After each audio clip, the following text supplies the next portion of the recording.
Welcome back to Vital Bloom, where when your mind blooms, your life blossoms. I am Abiodun Famakinwa, and today we're talking about something every single one of us struggles with at some point, and that is letting go. Let's be honest, letting go sounds simple, but it's one of the hardest things to actually do. We hold on to people, memories, regrets, habits, and even identities that no longer fit who we are becoming. Why? Because they feel familiar, and sometimes familiarity feels safer than freedom. But here's the truth: holding on doesn't always mean holding together. Sometimes it's the very thing keeping you stuck. Think about it. How many times have you tried to move forward, but a thought or a what if keeps pulling you back? Maybe it's a friendship that drifted, a goal that didn't work out, or a version of yourself that you have grown out.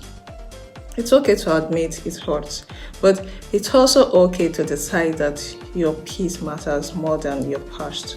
So letting go isn't about forgetting, it's about freeing yourself, yes, from that constant replay, the self-blame or the need to fix what's already ended. So how do we start letting go? I'll share 3 gentle but powerful steps that really help. Okay? So number 1 is acknowledge what you are holding on to. Before you can release something, you have to name it. Say it out loud or write it down. I'm holding on to this relationship, or I am holding on to guilt about what happened. Clarity brings awareness, and awareness is where healing actually begins. All right, so number 2 is accept that not everything needs closure. Sometimes we can't get every answer, every apology, or every explanation we hope for, and that's hard. But peace doesn't depend on what others give you. It comes from what you choose to release.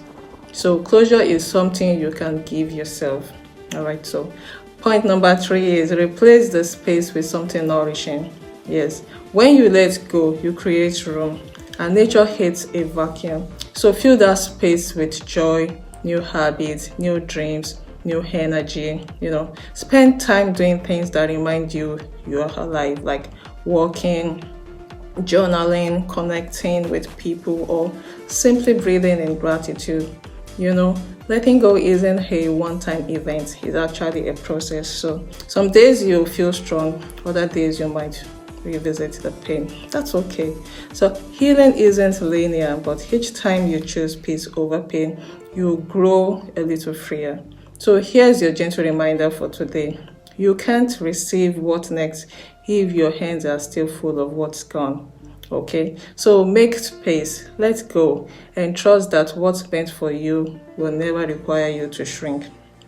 All right, so thank you for listening to Vital Bloom. And if this episode spoke to you, why don't you share it with someone who might need that same reminder? Stay peaceful, stay open, and keep blooming.